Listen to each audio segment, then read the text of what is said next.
Today we're going to be replacing the brake booster on a Volvo 960.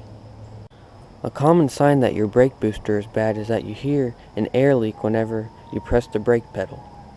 We're going to start by removing this plastic trim piece with the T25. There should be two T25s that you need to remove to get this plastic trim piece off. After you remove those two screws, there should be a clip right here that you're just going to want to get your fingers under there and pull back. That'll release that clip, and then you're going to come over here and release that clip. And then you're just going to have to work it out. And make sure you're careful to unplug this light switch whenever you're taking this out. Now that we have that piece of trim removed, now we can see the 4 bolts that we're going to have to remove this brake booster that connects to the brake pedal. These 4 bolts are going to be removed with a 12mm socket.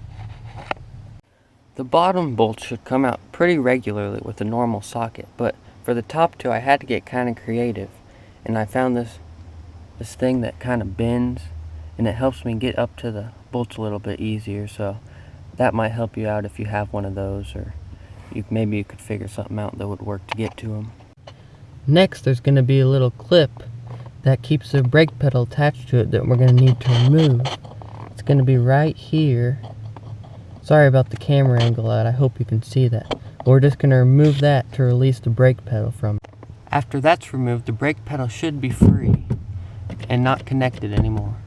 So next what we're going to do is we're going to go ahead and open up the hood.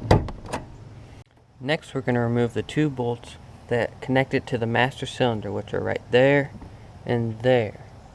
And we're going to remove it with a 17mm socket. After you get those 2 bolts off, now we're going to remove this vacuum line from the brake booster by squeezing that clamp and pulling it off. After you get this vacuum line removed, make sure you leave this valve in there so it will stay sealed. And next you can either remove the master cylinder, or you can just kind of push it back, but we're going to have to remove this intake hoses to get enough room. To remove the intake tube, you're going to want to remove this with a flathead screwdriver, and there's also going to be one right there that you're going to want to remove as well. After you get that removed, we're just going to kind of like set it right over here. Next we're just going to kind of work this off until it comes all the way off, and then your brake booster is free. Whenever you're installing your new brake booster, make sure you transfer all the old seals onto the new one, or you might have some extra noise in the cabin. The new one's going to go in just like the old one came out. Okay, I got it in there. It can be kind of hard to maneuver it in there, but just keep kind of moving it around and it'll eventually kind of just fall into place. So we're going to go back inside and we're going to tighten the 4 bolts down first so it'll be secure. I'd recommend putting on just a little bit of Loctite just so that these bolts don't fall off. Now that we've got those 4 bolts back on tight with Loctite, we're now going to put the little clip back in that holds this brake pedal to the booster.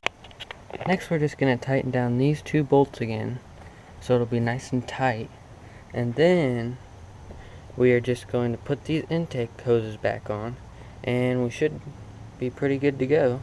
After we've got it all back in, we're just going to put our little plastic trim back by plugging in the light and just kind of working it in.